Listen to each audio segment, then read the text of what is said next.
Méditons avec la communauté des disciples du Christ vivant en ce lundi 16 janvier 2023, deuxième semaine du temps ordinaire, année liturgique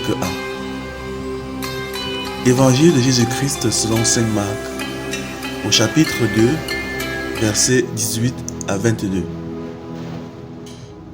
En ce temps-là, comme les disciples de Jean le Baptiste et les pharisiens jeûnaient, on vint demander à Jésus: pourquoi alors que les disciples de Jean et les disciples des pharisiens jeûnent, tes disciples ne jeûnent-ils pas? Jésus leur dit: les invités de la noce pourraient-ils jeûner pendant que l'époux est encore avec eux? Tant qu'ils ont l'époux avec eux, ils ne peuvent pas jeûner. Mais des jours viendront où l'époux leur sera enlevé, alors ce jour-là, ils jeûneront. Personne ne raccommode un vieux vêtement avec une pièce d'étoffe neuve. Autrement, le morceau neuf ajouté tire sur le vieux tissu et la déchirure s'agrandit. Ou encore, personne ne met du vin nouveau dans de vieilles outres, car le vin fera éclater les outres, et l'on perd à la fois le vin et les outres. À vin nouveau, outre neuve. Acclamons la parole de Dieu.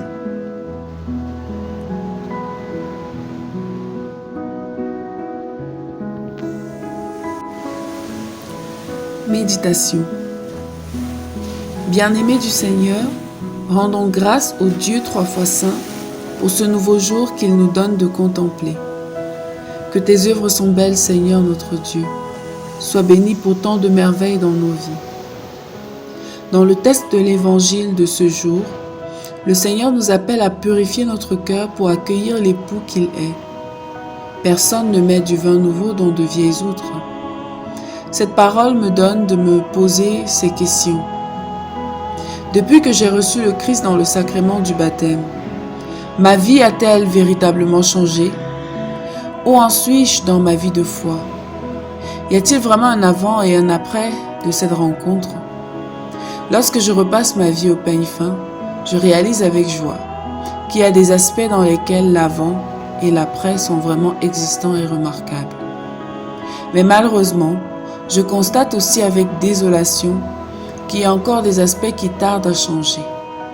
Ah, comment vivre pleinement la communion avec mon Seigneur sans nettoyer mon cœur, sans le libérer de tous ces déchets qui m'éloignent de sa grâce? Je me rends alors compte que j'ai encore beaucoup d'efforts à faire pour que mon Maître trouve vraiment sa place et se réjouisse d'habiter en moi. Je réalise par ailleurs à quel point ce travail intérieur est difficile. À plusieurs reprises, en effet, j'ai pris la résolution de laver et même de rincer mon cœur, mais face aux difficultés, je me suis découragée. Et résultat, ces manquements qui minent ma relation avec le Christ persistent dans ma vie. Le Seigneur me demande aujourd'hui de prendre courage et de persévérer sur le chemin de la conversion.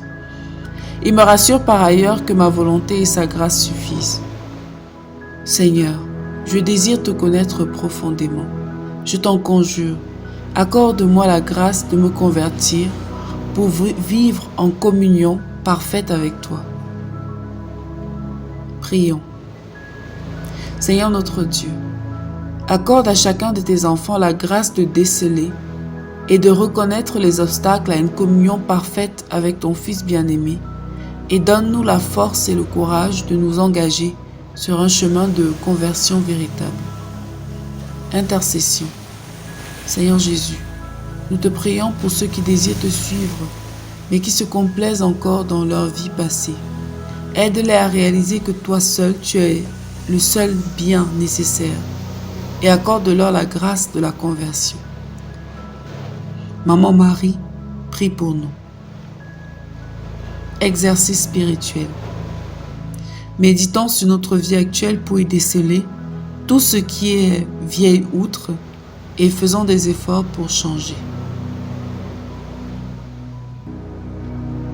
Loué soit Jésus-Christ, à jamais.